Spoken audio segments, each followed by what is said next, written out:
강북삼 성병원 흉배과 정희석입니다. 사실 오늘 강의를 처음 제목을 받았을 때는 굉장히 학술적인 이야기가 될 거라고 생각을 했는데 중간중간에 많은 일들이 있었습니다. 그래서 많은 이야기를 하게 될 것 같습니다. 제가 예전부터 이 인디케이션에 대해서 얘기할 때 많이 썼던 그림인데요. 이 인디케이션을 이렇게 내로우하게 잡을 것인가 아니면 브로드하게 잡을 것인가가 주로 이런 가이드라인에 대한 주 목표라고 생각을 했었는데 최근에는 이런 생각을 해봤습니다. 이게 그 오비탈이라고 화학 시간에 옛날에 보였던 별로 안 좋아하셨던 그림일 것 같은데 이 레이어가 과연 이렇게 명확하게 나눠지는가 그렇지 않고 이렇게 이 기준 자체를 깔끔하게 정하는 게 과연 좋은 일인가라는 생각을 좀 해봤습니다. 우리나라 전 세계적인 ECPR을 얼마나 하는가를 좀 봤습니다. 보시면 마지막 작년 통계고요. 보시면 한 15% 정도를 ECPR을 하는 걸로 돼 있고 서바이벌 게인은 한 31% 정도로 돼 있는 것을 알 수 있습니다. 한국 에크모는 어떤가 아시다시피 보험 청구가 따로따로 되지 않기 때문에 그냥 전체 덩어리만 알 수 있습니다. 보시면 에크보를 넣는데 한 70억 정도 들고요. 유지하는데 280억 정도가 듭니다. 그래서 아마 이런 것 때문에 삭감을 많이 하나 우리나라가 돈이 없으니까 그렇구나라고 생각을 했는데 며칠 전에 뉴스에 보니까 이런 이름도 어렵던데 하여튼 악마의 발톱이라고 부르는 게 보험 청구가 돼서 굉장히 많은 돈이 한약재로 들어가고 있다는 걸 보고 저는 깜짝 놀랐습니다. 그래서 돈이 많구나라고 생각을 하고 고민을 하기 시작했습니다. 제 케이스 하나 이렇게 보여드리겠습니다. 그냥 케이스는 아니고요. 그냥 이야기인데 환자랑 의사가 있었고 이거 AI가 만든 겁니다. 환자는 행복하게 살았습니다. 이래야 되는데 제가 15년 전에 외부 병원에서 심장수술한 환자고 VP 버레스테로 발견됐고요. 부인하고 전화한 다음에 11분 만에 깨어나서 발성 때 CPR 안 했기 때문에 조금 고민을 했는데 많아봤자 11분 그리고 비교적 정확하게 추정할 수 있고 가역적 심정지라고 생각해서 에크모를 사용하기로 했습니다. 퓨필도 괜찮았고요. 당일 밤에 환자가 깨어났고 그다음에 심장 기능은 호전되지 않았고요. 에크모 유지하면서 이식 대기하고 있다가 52일 후에 심장 이식해서 환자는 잘 회복을 했습니다. 근데 알고 봤더니 제가 펠로우하던 시절에 임청 선생님하고 같이 수술하고 청형이 저한테 줬던 마지막 환자였습니다. 그래서 되게 좋은 인연이구나라고 생각을 했는데 아니고요. 2,800만 원 삭감당해서 지금 슬퍼하면서 살고 있습니다. 이게 현실인 것 같고요. 그래서 반드시 리바이즈 돼야 된다라고 생각을 합니다. 제가 뭘 얼마나 어겼나 그래서 심평원에 전화해 봤더니 일단 금기증에 보면 이런 내용이 있습니다. 근데 자세히 보니까 그 위에 이런 게 있습니다. 권고함. 권고가 뭐지 하고 봤더니 잠시만요. 이런 겁니다. 그 요새 이제 애들 학교 가면 코로나 증상 있으면 학교 오지 말라고 하죠. 근데 그게 권고래서 온다고 선생님들이 애를 때리거나 돈 내라고 하거나 안 하거든요. 근데 금기증이 다 권고였는데 왜 우리가 여태까지 삭감을 나갔지? 라는 생각이 들었고요. 그 다음에 여기 반짝거리고 있는 게 제가 정확하게 이걸로 판단 기준이었거든요. 그럼 적응증에 들어가거든요. 그 얘기 했더니 심평원에서 미안하다 그러면서 조용히 넘어가 줄 수 없냐고 이런 얘기를 하는데 조용하지는 않을 것 같습니다. 그런 이유 때문에 리바이즈 돼야 되고요. 그 다음에 어떤 기준이 있나 좀 살펴봤습니다. 맨날 갖고 나오는 옛날 2015년 가이드라인 기준을 보면 AHA에서 가이드라인에서 아까 보여드린 아주 빈약한 가이드라인으로 셀렉티브 페이션트한테 진행을 하자 이런 얘기를 했었고요. 당시에 보면 그 몇 가지의 옵저베이셔널 스터디나 등등이 있었지만 그 랜더마이즈가 없었기 때문에 그 몇 가지 여기 보이시는 스코어 매칭이나 아니면 계신 김수진 선생님이 쓰신 논문이나 이런 것들이 좀 중요한 클루가 돼서 보시는 것처럼 2019년에는 조금 늘 거를 고려해라. 그다음에 좀 잘하는 사람이 해라. 이 정도까지는 이야기가 됐었습니다. 그러다가 마지막 리바이즈 된 게 23년입니다. 보면 그 랜더마이즈 트라이얼 2개가 나왔고요.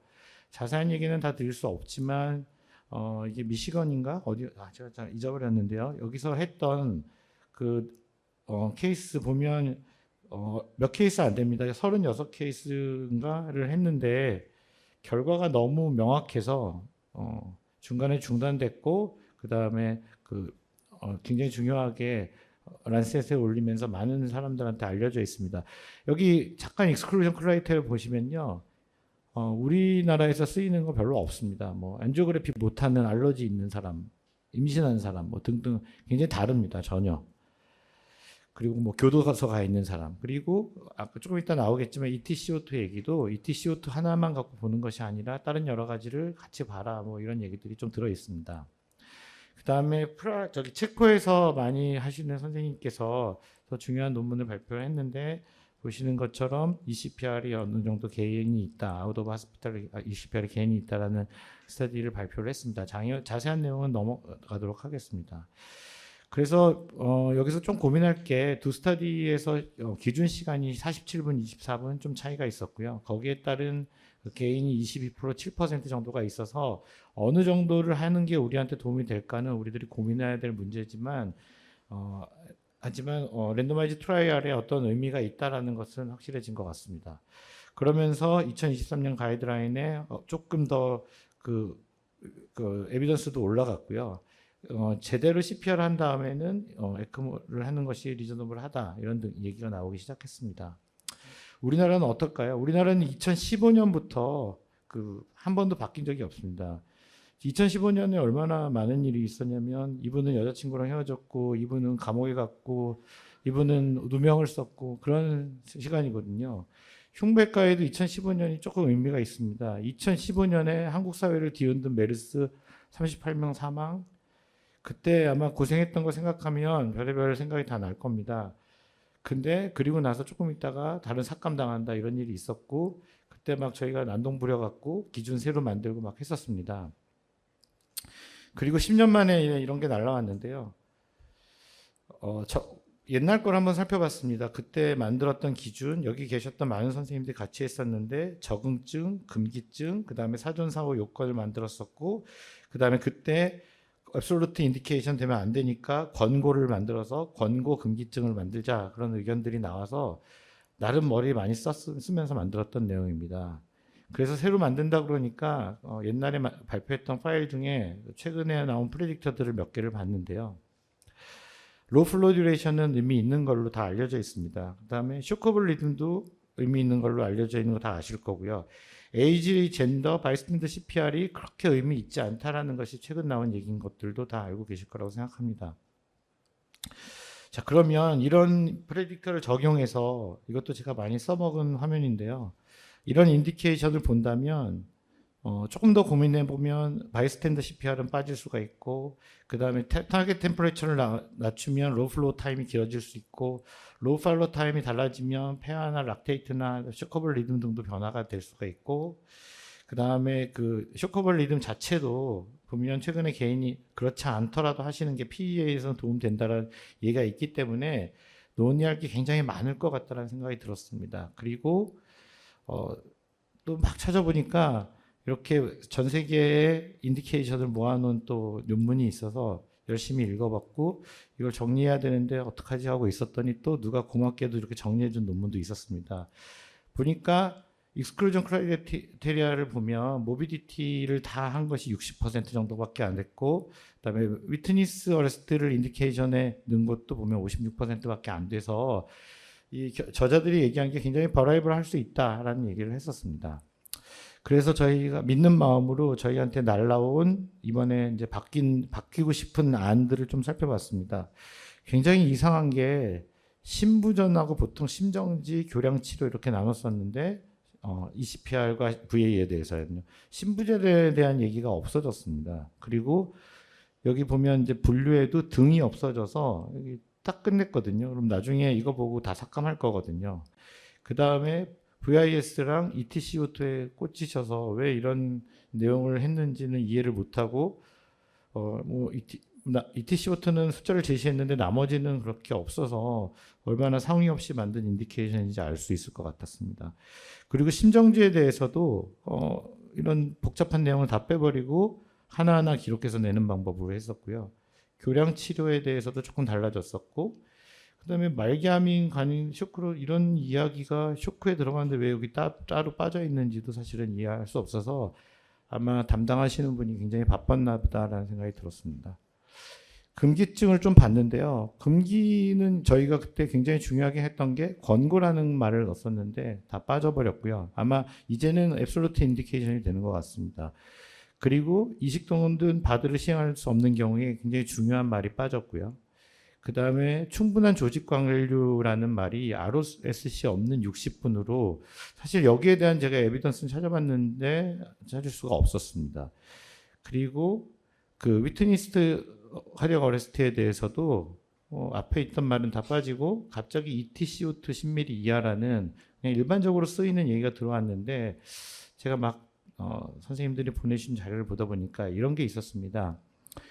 목적된 위트니스 어레스트에 대해서 인디케이션에 이런 제안을 했습니다. ETCO2 10mm 이상인 경우, 그 다음에 움직임이 있는 경우, 그러니까 올로 묶어서 이렇게 해놨는데 거꾸로 반대 그 컨트라 인디케이션으로 집어넣으면서 엔드로 묶어서 옴싹달싹 못하게 해버렸습니다. 그 다음에 우리가 얘기했던 그 ANC에 대한 얘기도 이렇게 옛날에 뺐으면 좋겠다라고 얘기했었는데 이렇게 넣어놨고요. 그 다음에 소아 선생님들한테 물어봤는지 좀 궁금했습니다. 그리고 다발성 장기분들도 48시간이라는 애매한 숫자가 넣어놨고요. 오늘 케이스 흥미롭게 발표했던 판막 이상 대동맥 박리, 판막 이상에 넣으셨으니 2,800만 원을 기다리셔야 될 것 같습니다. 그래서 저는 그리고 이제 더 기가 막힌 건 체크리스트가 새로 생겼는데요. 체크리스트라는 게 너무 이상해서 의협에 전화를 해봤습니다. 그래서 현재 우리나라에서 하는 프로시저 중에 체크리스트를 해야지만 돈은 그 보험에서 인정하는 게 두 개인데 탑입니다. 탑이는 그 시행기관에서 인증기관만 시행하기 때문에 당연히 이거는 해야 되는 거고요. 정신과 응급에서 체크리스트를 하면 돈을 주는데 그거는 체크리스트 자체가 판단 근거입니다. 그래서 이거는 마치 그 더블로 두 번 체크한다는 거고, 그러니까 에크모를 거의 승인 제도로 바꾸겠다라는 뜻이 아닐까라는 생각이 들었습니다. 그래서 짧은 시간이었지만 저희 정인석 회장님이랑 여러 사람들께서 여기에 대한 설문조사를 했는데요. 결론적으로 얘기하면 새로운 체크리스트 작성은 반대한다라고 이미 결론을 저희는 내렸고요. 나머지 많은 사안도 여기 보면 태극기처럼 보이는 게 저희가 조금 억울해하는 거고요. 대부분 그렇지 않은 모양들은 다 이상하다고 생각하시면 될 것 같습니다. 많은 경우가 내용은 다 보여드릴 수 없지만 반대를 하고 있습니다. 그래서 오늘 내려오다가 하고 싶었던 거를 해야겠다라고 생각을 하고 그 18개의 인디케이션을 다 하나하나 우리의 체크리스트에 체크하면 어떻게 되나를 한번 봤습니다. 그랬더니 그 인디케이션의 중추신경 비교적 많이 한 50% 있던 게 중추신경 이상 말기암 60분 이상 CPR입니다. 근데 뭐 ROSC 이런 내용은 다 빼고 줄기만 같으면 같다라고 해놨습니다. 그리고 나머지 이 정도 얘기들은 거의 인디케이션에 있는 경우가 드물었고요. 다단기 부전, 이식 바드 불가, 대동맥 박리 이건 이태리논문 한 군데에서만 있었고 ANC 저하 등이 있는 경우에는 18개 인디케이션에는 어디에도 없었습니다. 저는 왜 이런 거를 했는지 정말 좀 이해가 안 됐습니다. 그 아까 오비탈 얘기 다시 드리면 이 오비탈이라고 하는데 이 레이어와 레이어 사이에 보이지 않는 이렇게 원자들이 이 길로 주로 가지만 다른 길도 있는 겁니다. 그래서 인디케이션이 있으면 인디케이션 주변에 있는 환자들도 고민하고 살려야 되는 게 저희의 일인데 이거를 막아버리는 것은 적정하지 않은 것 같다라는 생각이 들었고요. 이게 제가 좋아하는 밴드 클라토라는 밴드인데 콜링 오큐펀트 오브 인터플래너리 크래프트라고 그 행성간 물체를 대답해라 막 이런 노래가 있는데요. 그 인디케이션 사이에 있는 환자를 저희가 찾아서 살리는 게 저희 일이라고 생각을 하고요. 그걸 찾아서 삭감하는 게 심평원의 일이라고는 생각이 되진 않습니다. 그래서 저는 재조정이 필요하고 적절한 기준과 의학적 판단이 필수라고 생각하고 합니다. 지금 아까 보여드린 제가 농담처럼 얘기했지만 AHA 가이드라인은 좀 더 명확해지고 있고 에비던스를 만들어가고 있는데 우리는 거꾸로 후퇴하고 있는 모습이 보여서 굉장히 부끄러운 일이 될 것 같습니다. 그래서 조금 노력하지 않으면 이런 모습으로 우리가 살고 이게 되지 않을까라는 생각이 들고 심평원 생각보다 돈이 많으니까 필요할 거를 얻어내면 될 것 같습니다. 감사합니다.